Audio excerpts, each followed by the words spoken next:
Olá, boa tarde. Segunda-feira, 25 de setembro, ótimo início de semana para você. O NT Sul está no ar, ao vivo, transmitido também pelo facebook.com/TV Cachoeira. Pela nossa página você pode interagir com a gente e também compartilhar o ao vivo com os seus amigos. Acesse lá, facebook.com/TV Cachoeira.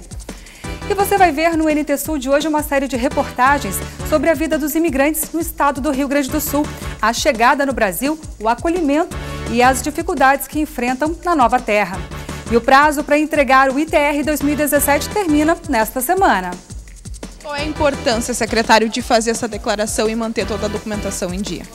É muito importante para todo tipo de negócio, né? Se o proprietário trabalha com banco, por exemplo, né? Precisa financiar, precisa da sua DAP, ele precisa estar com o seu ITR em dia, né?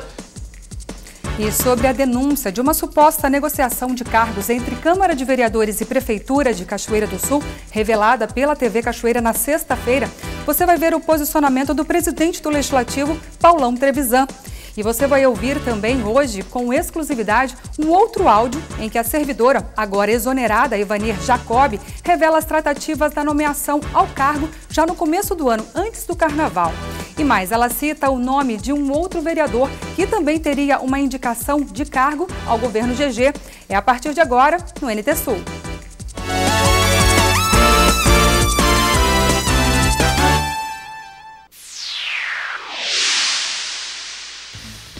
A Brigada Militar evitou que a escola CIEP Virgilino Jaimezinho, em Cachoeira do Sul, fosse invadida na madrugada deste sábado. Moradores vizinhos que acionaram a brigada ouviram tiros, mas a BM não localizou nenhum suspeito. Dia 27 de setembro, quarta-feira que vem, é o Dia Nacional da Doação de Órgãos e Tecidos. O Brasil tem motivos para comemorar. A rede pública de transplantes do país é uma das mais organizadas e eficientes do mundo e o número de doadores cresceu nos últimos anos. Mas dá para melhorar, viu? Muitas vezes é por falta de informação que as famílias não autorizam a doação de órgãos. Mas essa é uma maneira muito nobre de salvar vidas. Pensando na minha dor, né? Eu imaginei assim, eu posso diminuir a dor de outras pessoas. A doação de órgãos pode salvar muitas vidas. Porém, a conscientização da população é fundamental. Recentemente, Adriana perdeu o filho Victor. Apesar da dor, ela sente que Vitinho, como era carinhosamente chamado, continua vivo. Os órgãos do menino Alegre, de 12 anos, foram doados. Mais de 70% de falta de informação sobre o que é doação de órgãos. Ninguém mata ninguém, a gente só ajuda as pessoas, né? Ele pôde doar córneas, ele pôde doar o rim, né? Ele pôde doar pele. A pele não se estraga rosto, não se transfigura ninguém. A Semana Nacional da Doação de Órgãos vai de 25 a 30 de setembro. O objetivo da campanha é informar sobre o processo de doação de órgãos para que mais vidas sejam salvas. Eventos alusivos, caminhadas, cultos ecumênicos, todas as organizações de procura de órgãos e transplantes, as coordenadorias interhospitalares também fazem eventos. Eles servem também para conscientizar a população sobre essa causa, né? Dar destaque sobre a causa. Coração, córneas, rins e tantos outros órgãos e tecidos podem ser doados. Dê a outra vida uma nova chance. Saiba mais sobre a doação de órgãos no site da Secretaria da Saúde. Tu tem a possibilidade de saber que tu tá em outras pessoas. A dor não vai acabar, a dor vai minimizar, né? O vazio vai ter, ele não tá mais aqui, né? Mas eu sei que a presença dele vai estar fazendo bem para outras pessoas, né? E um salva 8, o Vitinho vive. É isso que a gente está querendo trazer para as pessoas. É isso aí, que exemplo dessa mãe. 12:06 pelo horário de Brasília, a gente inicia agora uma série de reportagens sobre a vida dos imigrantes no estado do Rio Grande do Sul. São matérias que registraram desde a chegada deles, o acolhimento que receberam e as dificuldades que vêm encontrando ao longo do caminho aqui no país. Eles chegavam na madrugada em ônibus que vinham de longe. rodavam 4.000 quilômetros desde o Acre em busca do sonho de conseguir um emprego e começar uma nova vida. Na série de programas que fizemos em 2015, mostramos que nesta nova onda migratória, a maioria dos recém-chegados eram haitianos e senegaleses. Muitos estavam sendo acolhidos no Centro Vida, na zona norte da capital. Biblioteca do Centro Vida, alojamento fornecido pelo governo do estado. Estes haitianos e senegaleses estão há menos de 3 semanas aqui e já preenchem as fichas trazidas por uma empresa de limpeza. Os que não tinham essa sorte eram levados para grandes alojamentos coletivos, onde ficavam nos primeiros dias até começarem a regularizar os documentos de entrada no país. O caminho começava no Ministério do Trabalho, que na época emitia 90 vistos por semana para imigrantes. Na época, o diretor-presidente da Fundação Gaúcha do Trabalho fez um alerta. Não podemos não olhar a realidade. E temos que saber que temos a condição de receber até um certo momento. E esse certo momento talvez não esteja tão longe, talvez esteja chegando próximo. Ou seja, precisamos acolher, precisamos estar abertos, precisamos ser humanos, mas também precisamos saber de que daqui a pouco nós temos que tomar alguma atitude para poder, simplesmente tendo o retrato do que nós temos à disposição, também sabermos se já não temos as pessoas suficientes para preencher esse espaço. Numa das reportagens, conhecemos o Duveus. Ele estava hospedado na casa da dona Vera e trabalhava em um posto de gasolina. No verão deste ano, reencontramos com o Duveus, que ainda não conhecia os pontos turísticos da cidade que o acolheu. É um dos teatros mais antigos e eu acho que é o mais tradicional de Porto Alegre. Já conhece? Não. Gostaria de entrar? Sim. Pedido atendido, levamos Duveus para um pequeno passeio pelo São Pedro. Também mostramos a vida da Elisa, uma técnica em agronomia que já tinha imigrado para a Martinica e a Venezuela. Ela morava na Ocupação Progresso, um dos locais que mais concentra casas de imigrantes em Porto Alegre. Na época, havia cerca de 40 casas de haitianos, hoje são 65. Elisa tinha dificuldades para conciliar o trabalho e os cuidados com a pequena Isabelle. A história despertou a solidariedade desta família de Canoas, que foi até a casa dela e levou doações. O que trouxe essa família até aqui foi uma reportagem exibida sobre a realidade dos imigrantes haitianos. Eles viram a matéria, decidiram sair do sofá. De telespectadores, passaram a ser cidadãos, querendo ajudar. De 2015 para cá, o número de imigrantes aqui no estado aumentou 5 vezes. Passou de 4.500 para quase 20.000. No início de 2016, Prefeitura, Governo do Estado e União chegaram a assinar um termo de cooperação para construir um centro de acolhimento para imigrantes. Mas a verba de R$1.250.000 ainda não foi usada e o recurso pode acabar voltando para os cofres do Ministério da Justiça. Tentar uma vida em um novo país não é nada fácil. E uma das dificuldades enfrentadas pelos imigrantes é a de conseguir moradia digna. A Ocupação Progresso, na região norte de Porto Alegre, citada na reportagem, reúne centenas de haitianos. A colaboração comunitária ajuda a enfrentar as adversidades, entre elas o racismo e o preconceito. A Ocupação Progresso teve início em 2014 no bairro Sarandi. Desde o começo, tem entre seus moradores imigrantes haitianos, como a Elisa. Formada em engenharia, ela deixou o Haiti em 2011, um ano após um terremoto ter causado fortes danos ao país. O primeiro destino foi a Venezuela, de onde saiu em 2014 pela escassez de alimentos e outros itens de primeira necessidade. Em Porto Alegre, há produtos básicos, mas as dificuldades são grandes. Que não consegui trabalho. E se como isso está na estrangeira, eu fico sem trabalhar, está muito difícil. Além da dificuldade para conseguir trabalho, o preconceito também incomoda. A semana passada, eu vou lá na posto de saúde. Tem mãe que tem uma filha, e sua filha dela quiser sentar mais pertinho comigo, e sua mãe disse não.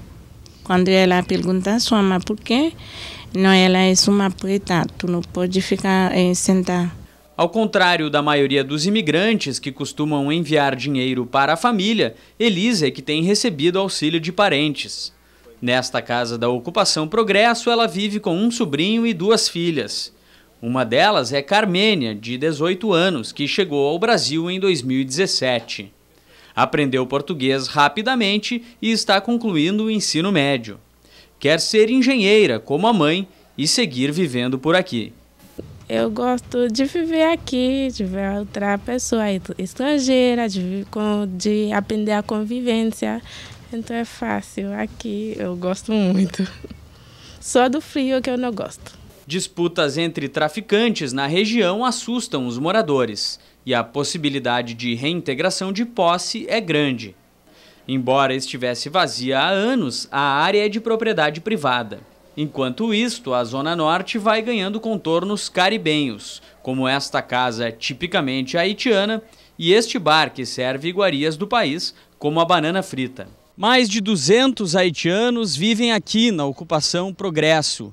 Eles compõem cerca de 60% da população do local.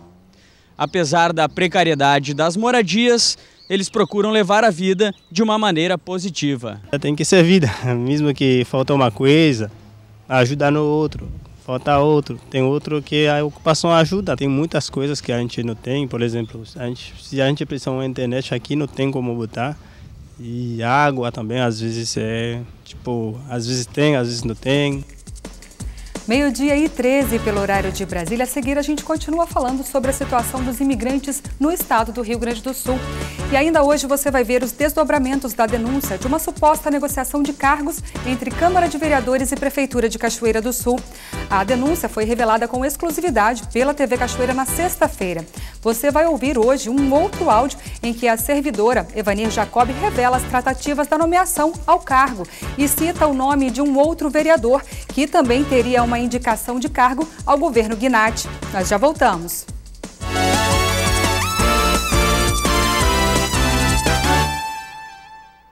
O NT Sul já está de volta, 12h18 pelo horário de Brasília. Lembrando que você participa conosco pelo Face. Acesse a nossa página facebook.com/TV Cachoeira. Pode compartilhar também o ao vivo de hoje com seus amigos, viu? Gente, como já vimos no bloco anterior, o preconceito é uma das consequências mais desagradáveis que podem ser geradas pela imigração. Em Esteio, na região metropolitana, a suspeita de ações mais rígidas contra o comércio de mercadorias por senegaleses virou polêmica. Em uma área onde eles estão proibidos de vender, a equipe de reportagem registrou outros ambulantes trabalhando livremente. Será perseguição ou apenas cumprimento da lei?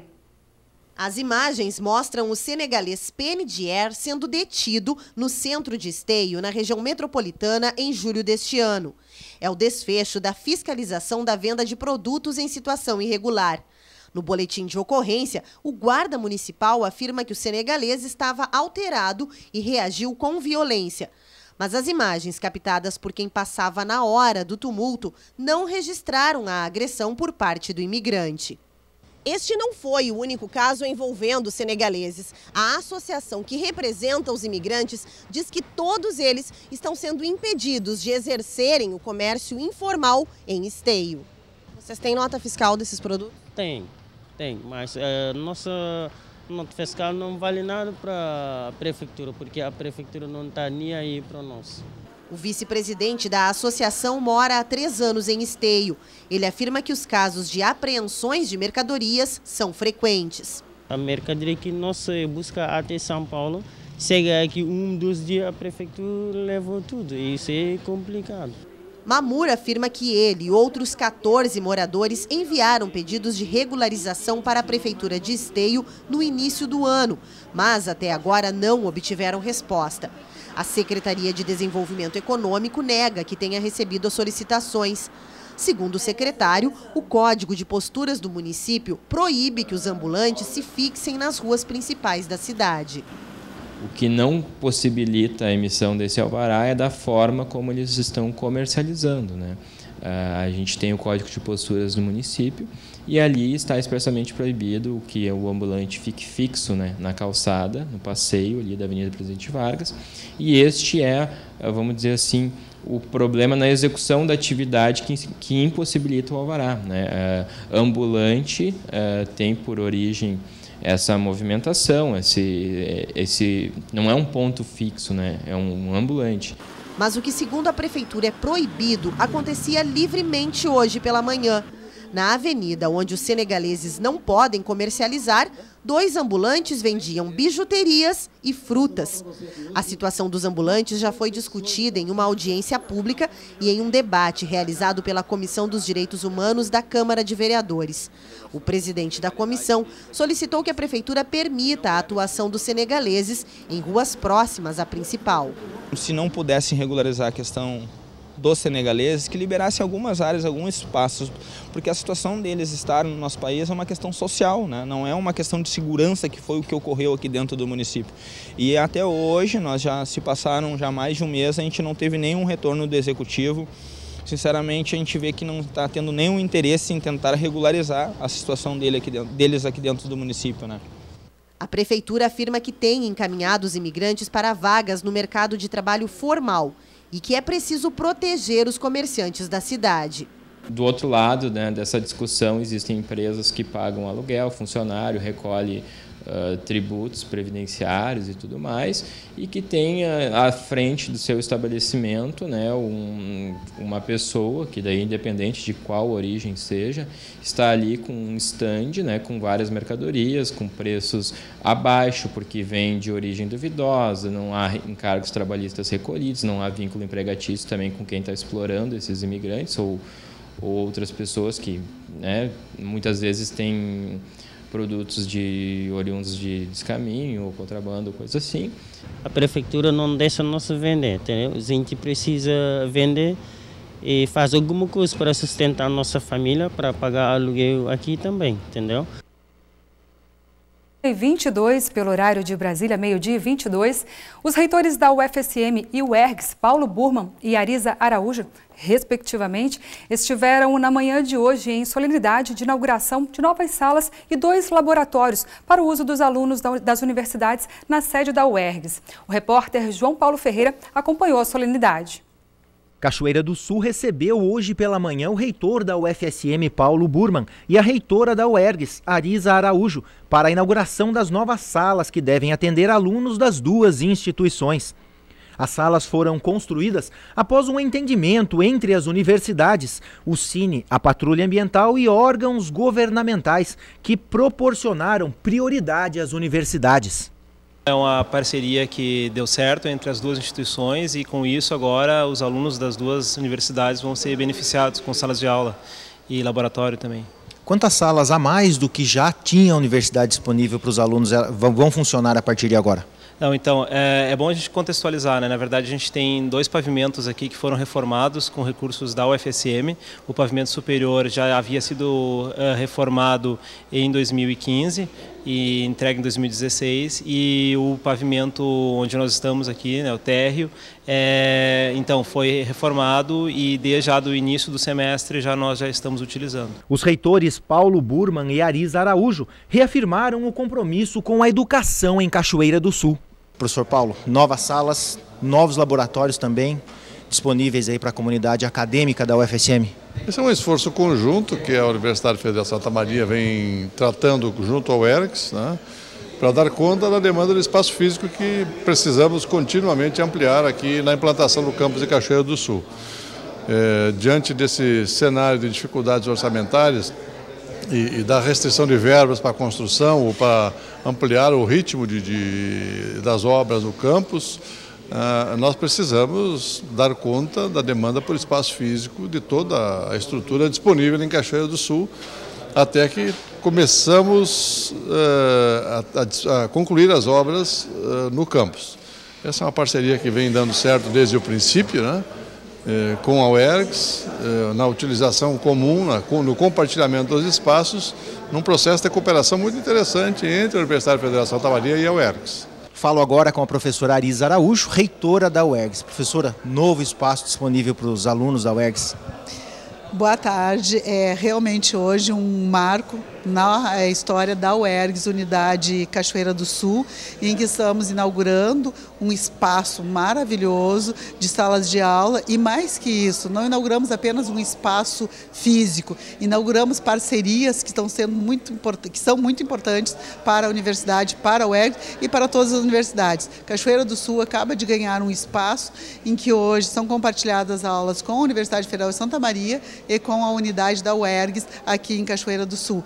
E essa talvez seja uma das maiores conquistas nossas, que é termos essas parcerias sólidas com instituições de ensino superior e que cada vez mais fortalece o ensino superior na região, porque não é só aqui de Cachoeira do Sul, mas de toda a região, para que tenhamos formação cada vez mais qualificada e de excelência. Essas salas já estão disponível à comunidade acadêmica aqui da UERGS? Sim, tanto as salas de aula como laboratórios, estão todos eles já disponíveis para que possamos utilizá-los. Desde o início agora do semestre de agosto, nós começamos também a usar paulatinamente todas as salas de aula. E isso é um novo tempo, é o início. A UERGS é uma universidade que nasceu totalmente diferente. Nós nascemos compartilhando espaços com outras instituições e hoje algumas unidades continuam compartilhando espaços, mas com espaços cada vez mais qualificados.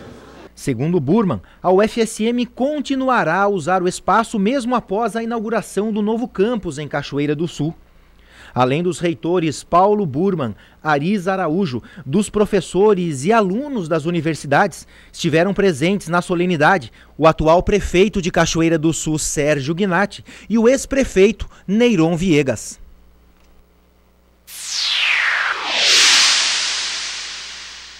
O prédio da Escola Senai de Cachoeira do Sul irá a leilão nesta sexta-feira. Com a venda do prédio, a Agropertences disponibilizará parte de sua estrutura própria temporariamente para que os alunos que estão em curso possam concluir sua formação. A negociação do prédio atende a uma reformulação do Senai no país, adotando uma estrutura mais enxuta e com maior investimento em tecnologia. A seguir tem saúde e nutrição. Nossa nutricionista fala como a alimentação pode afastar o enfraquecimento dos ossos, a temida osteoporose. E o prazo para entregar o ITR 2017 termina nesta semana. Qual é a importância, secretário, de fazer essa declaração e manter toda a documentação em dia? É muito importante para todo tipo de negócio, né? Se o proprietário que trabalha com banco, por exemplo, né, precisa financiar, precisa da sua DAP, ele precisa estar com o seu ITR em dia, né? E sobre a denúncia de uma suposta negociação de cargos entre Câmara de Vereadores e Prefeitura de Cachoeira do Sul, revelada pela TV Cachoeira na sexta-feira, você vai ver o posicionamento do presidente do Legislativo, Paulão Trevisan. E vai ouvir com exclusividade um outro áudio em que a ex-servidora Evanir Jacob cita o nome de um outro vereador que também teria uma indicação de cargo no governo GG. É depois do intervalo.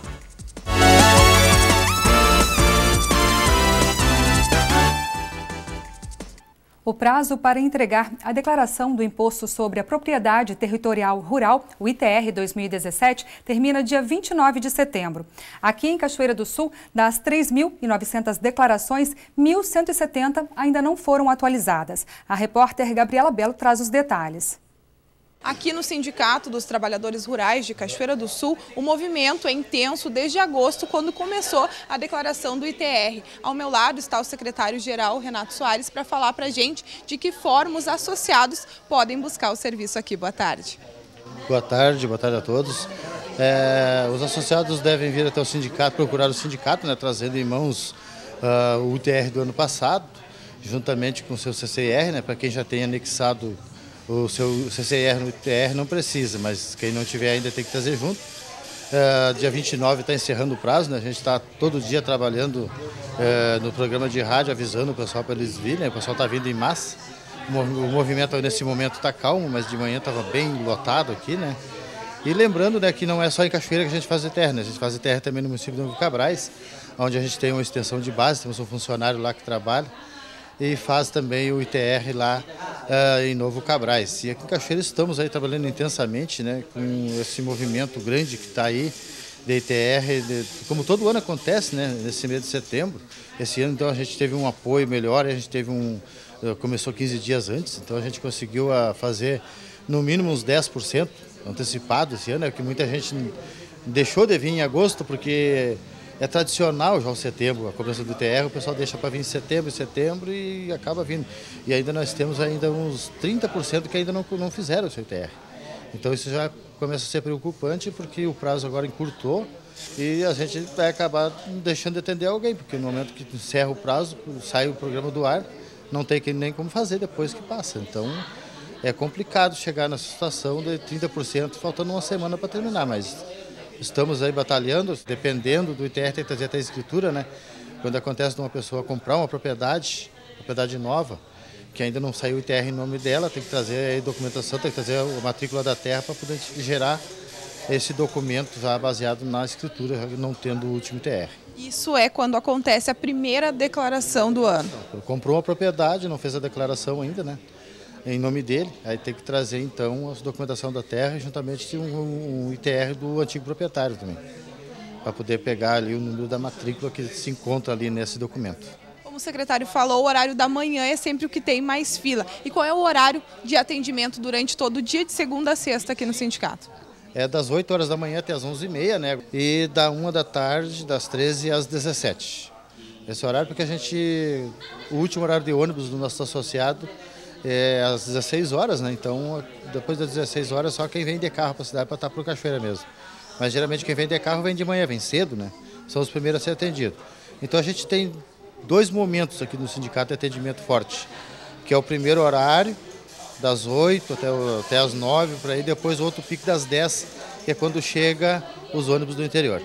10 horas, o pessoal desce aqui próximo ao sindicato e vem todo mundo para cá. Então de manhã a gente chega aqui, está lotado, dá uma folga depois das 9 e depois às 10 lota de novo. Então temos esses momentos, né? Então o pessoal tem que aproveitar também esses intervalos que dá, né? Sem movimento, nem a parte da tarde. A parte da tarde até às 15 horas tem movimento bom e depois das 15 horas o movimento para porque o pessoal já está indo embora. Tem um custo, uma taxa que é cobrada pelo sindicato também. Tem uma taxa simbólica aí para os associados, né? Que é de R$ 8,00 para quem está em dia com o sindicato. Também temos uma taxa aí de R$ 30,00 para quem está atrasado no sindicato, né?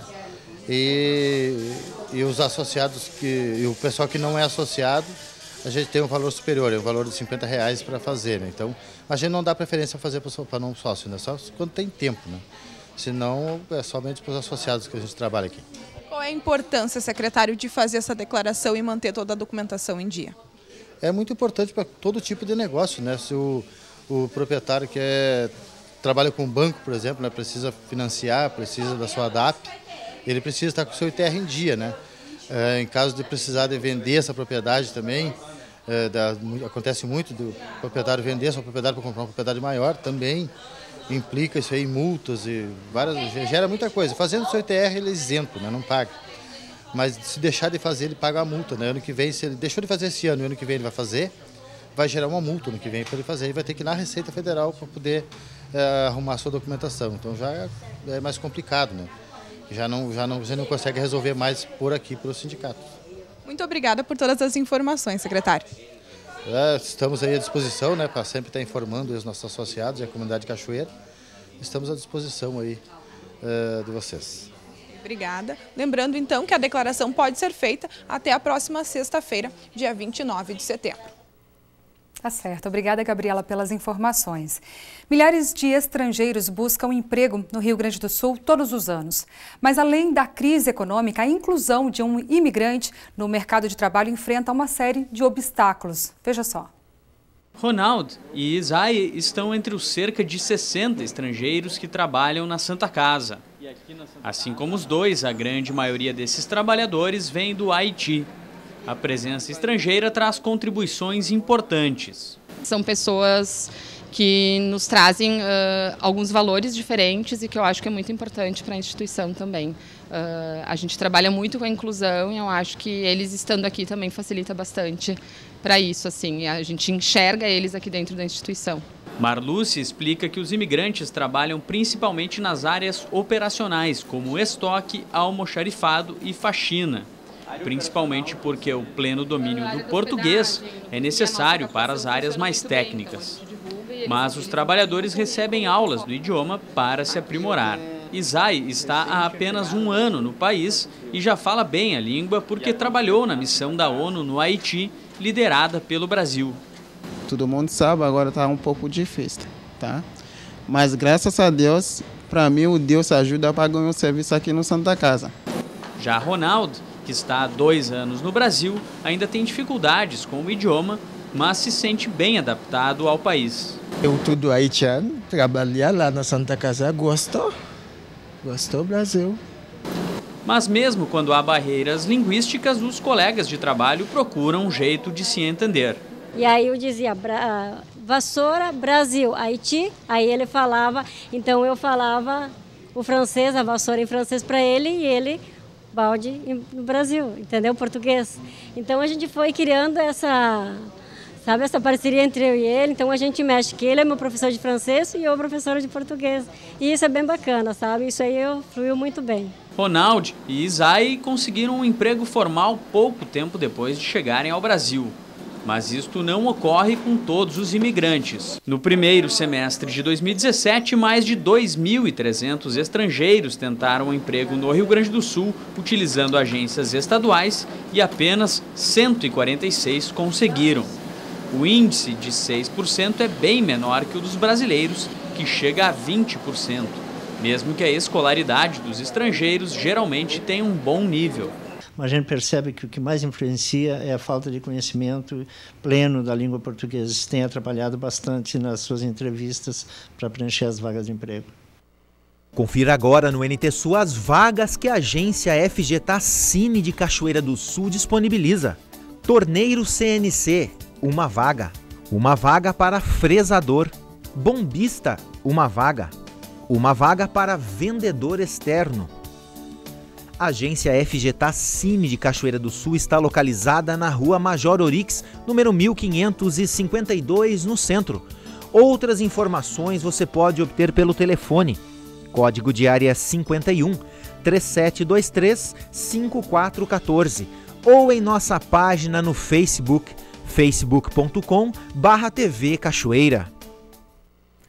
Segunda-feira é dia oficial de repensar na saúde, recomeçar ou quem sabe começar uma dieta, enfim, cuidar um pouco de si e da família. E a nossa nutricionista Denise Caspani fala hoje de um problema que pode ser evitado pelas escolhas corretas na alimentação. É a osteoporose, uma doença que enfraquece os ossos e é responsável por problemas posturais e aumento do risco de fraturas.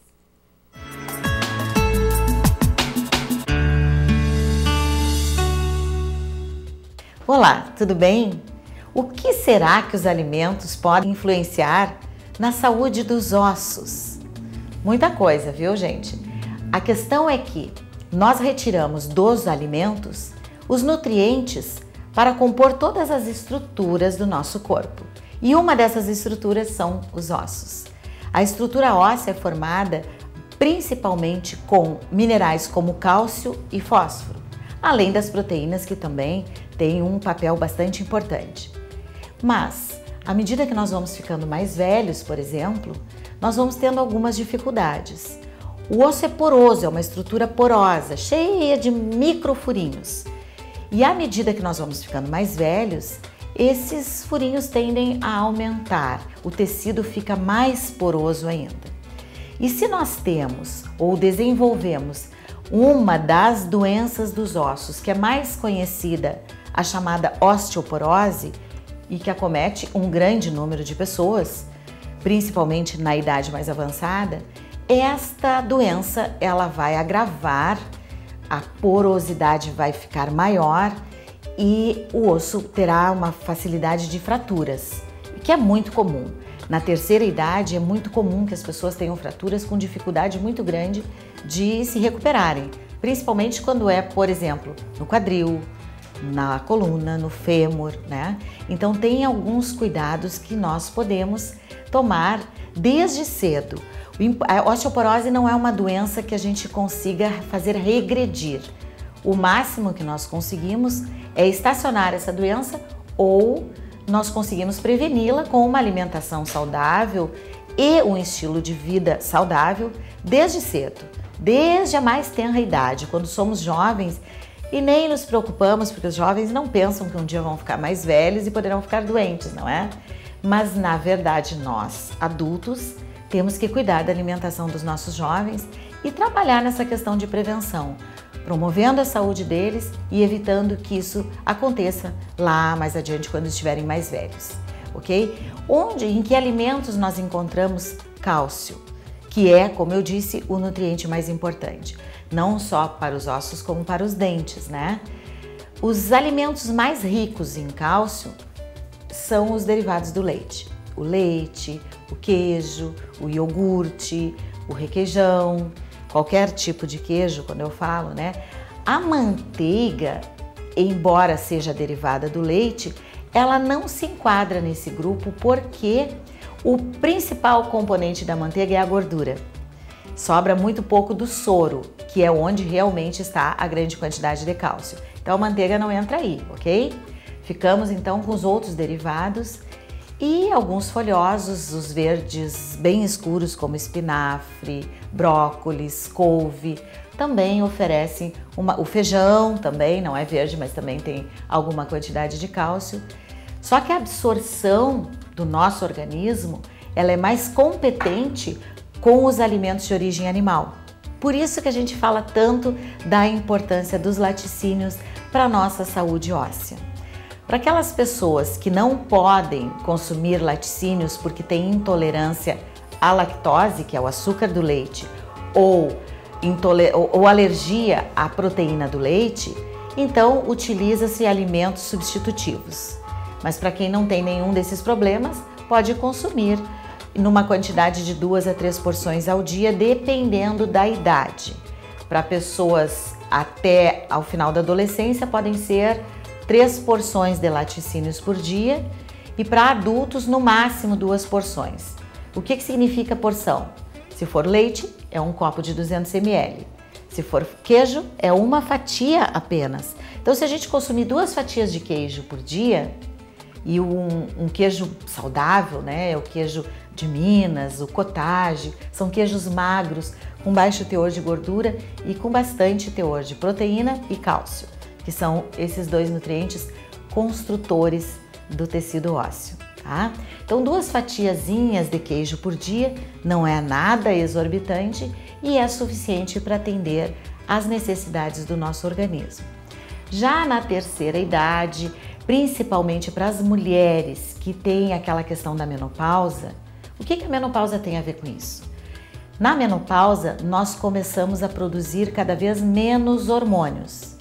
E os hormônios é que fazem a captação do cálcio. Portanto, se nós temos menos quantidade de hormônios no corpo, nós temos uma capacidade diminuída de absorver o cálcio. Geralmente, nessa situação, a gente deve usar algum suplemento, mas suplementos alimentares apenas e exclusivamente com orientação de um profissional habilitado para isso, que é o médico ou o nutricionista, ok? Esse é o meu recado de hoje. Uma boa tarde, uma boa semana a todos. Até a semana que vem.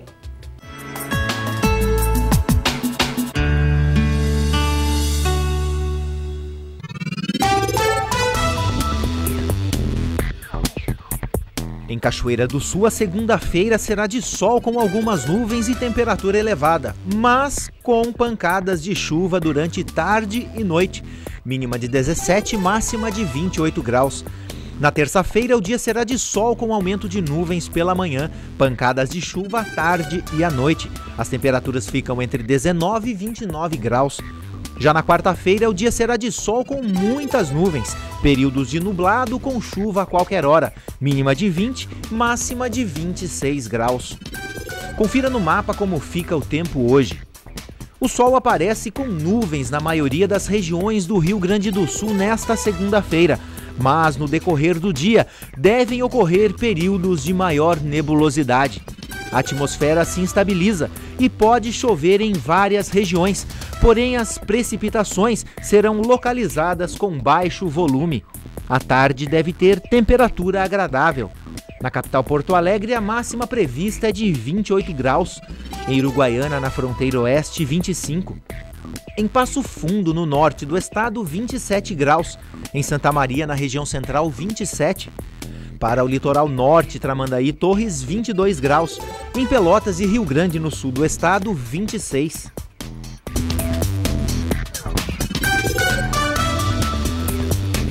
Meio-dia e 49 pelo horário de Brasília, meio-dia e 49. Obrigada a você que está almoçando conosco aqui, viu? E a você também que tirou um tempinho para curtir a nossa página, o nosso vídeo ao vivo de hoje. Está aqui conosco a Terezinha Zita, a Vera Katwinkel, Lino Joel, Lena Caetano, nossa repórter está de folga, né? Está curtindo a TV Cachoeira também. Um abraço, Lena. Andréia Coelho, Glésia Silva Severo, Alexandre Rodrigues, Nelma Costa, Olimar Feite, Patrick Lenon, Maikele Agni, peraí que tem mais gente aqui. O Glênio Florencio está mandando uma boa tarde aí para toda a Cachoeira do Sul. O Alexandre Rodrigues, Alisson Pereira, e o Alisson está comentando aqui duas de nossas reportagens. Obrigada pela sua participação, Alisson. O Alex Gugel e o Edson Barros. Gente, obrigada pela participação, pelo carinho de vocês, pela companhia, que é muito importante, viu? E a você de casa também, que às vezes não tem acesso ao Face, mas está sempre ligadinho aqui na TV Cachoeira. Bom, agora nós vamos falar de um assunto bem sério. Na sexta-feira, a TV Cachoeira exibiu uma matéria em que revelou uma denúncia de uma suposta negociação de cargos entre a Câmara de Vereadores e a Prefeitura de Cachoeira do Sul. Esse assunto não se esgotou não, viu? E você vai ver agora o posicionamento do presidente do Legislativo, Paulão Trevisan. E você vai ouvir também com exclusividade um outro áudio em que a ex-servidora Evanir Jacob, envolvida nesse caso, cita o nome de um outro vereador que também teria uma indicação de cargo ao governo, Sérgio Gnatti. A reportagem é de João Paulo Ferreira. Após denúncia feita pela TV Cachoeira de uma suposta negociação de cargos em troca de apoio envolvendo o prefeito Sérgio Gnatti e o vereador Igor Noronha do PMDB, Gnatti, como prometido, exonerou a servidora Evanir Aparecida da Silva Jacob na tarde de sexta-feira. Após o caso ser levado a público e envolvendo um vereador, o presidente do Legislativo, Paulo Trevisan, se pronunciou sobre o assunto. Dizer que a gente recebeu isso aí, até com uma forma assim meia... Ficamos até meio perplexo, né? Eu vi esse tipo de coisa, né? Da forma como isso aí foi, digamos, jogado, assim, sem saber quem enviou, por que enviou, as causas, né, o porquê das coisas, né? Não pode ser apenas, né, um denuncismo, né? Acho que não chegaria a pensar isso aí. Mas, a nível de executivo, hoje nós temos a sessão da Câmara à tarde, estive agora de manhã aqui na Câmara, à tarde tem uma sessão da Câmara, amanhã eu tenho que ir a Porto Alegre, nós temos uma agenda em Porto Alegre amanhã, mas quarta-feira eu reúno a mesa da Câmara para nós começar a tratar isso aí. Com certeza, nós colocaremos as coisas às claras, né? Jamais o Poder Legislativo vai se omitir de qualquer tipo da sua função, né? A gente vai querer ouvir o vereador, os vereadores, né, envolvidos, né, todos os personagens, né, que aparecem e os que também não aparecem. O advogado Luiz Fernando Alves de Godoy explica quais os trâmites que deveriam ser tomados pelos vereadores e se caberia cassação de prefeito e vereador. Improbidade administrativa, evidentemente, tanto para um lado quanto para outro. Pela lógica, né, isso deveria levar à cassação do mandato tanto do prefeito quanto do próprio vereador, né? Mas para isso nós precisamos ter uma Câmara diligente. Dentro do Poder Legislativo, através da abertura de uma comissão parlamentar de inquérito, né? Que inclusive vai avaliar a atitude do prefeito, bem como do vereador. Não ocorrendo isso, né, o correto seria formalizar uma denúncia ao Ministério Público. Um segundo áudio aponta para um contato feito entre Evanir e o vereador Igor Noronha no início do ano. A gravação mostra planos para a presidência do Legislativo, que também contemplaria Evanir como assessora parlamentar de Igor. Diz também que Igor havia falado com o prefeito e cita outro vereador do PMDB, Felipe Franja, que supostamente também teria indicado comissionados ao executivo. Sim, o Igor me ligou e me disse que falou com o Gnatti, que falaram, vai entrar uma do Franja e eu na prefeitura. Enfim, eu acho que ele está contente com o guri, né? Não sei. Não falou nada, só me disse isso. A única coisa que ele tinha me dito é que quando a presidência dele, eu iria para a bancada, que é o ano que vem, né? E que este ano eu ficaria na prefeitura, então. E eu aceitei. Contactado por nossa produção, o vereador citado no áudio, Felipe Franja, não quis se pronunciar, dizendo que isso não passa de boato. Nós nos reunimos quarta-feira, a mesa, né, tem 5 vereadores, né, uma vereadora e 4 vereadores, né, o meu voto é 1. Né, mas se for voto, né, que tem que seguir essa linha, e vai ter que seguir essa linha, eu acho que vai ter que seguir essa linha, porque nós temos que sempre ter em mente uma coisa: se tu tem no mês de fevereiro, que é a época do carnaval, né, um áudio, né, por que hoje tu está usando esse áudio? Qual é o motivo de usar esse áudio agora, em praticamente mês de outubro? Por quê? Sabe que tem que ver alguma relação com a eleição da mesa aqui agora em dezembro? E se envolver isso aí, envolve vereadores. E nós temos que ser bem claro, né, na Câmara aqui, a autoridade é o vereador. Tem que haver, acima de tudo, podemos divergir de partido, de ideia, politicamente. Agora, tem que haver o respeito. Né? E quando esse respeito é quebrado, a partir de então, vira-se cada um para o seu lado. O advogado salienta ainda que o fato da funcionária já ter sido exonerada não isenta a responsabilidade dos nomes supostamente envolvidos no caso. O ato já foi praticado, né? Ele foi configurado, então, quer dizer, o ato que venha a lesar, que venha a ser enquadrado no ato de improbidade administrativa, ele aconteceu, mesmo que depois ele possa vir a ser corrigido, mas ele aconteceu. O NT Sul desta segunda-feira fica por aqui. Lembrando que todas as reportagens exibidas aqui hoje você revê no nosso site novotempo.com/NTSul. Curta e compartilhe nossa página no Facebook.com/TV Cachoeira. Uma ótima tarde para você. Até amanhã.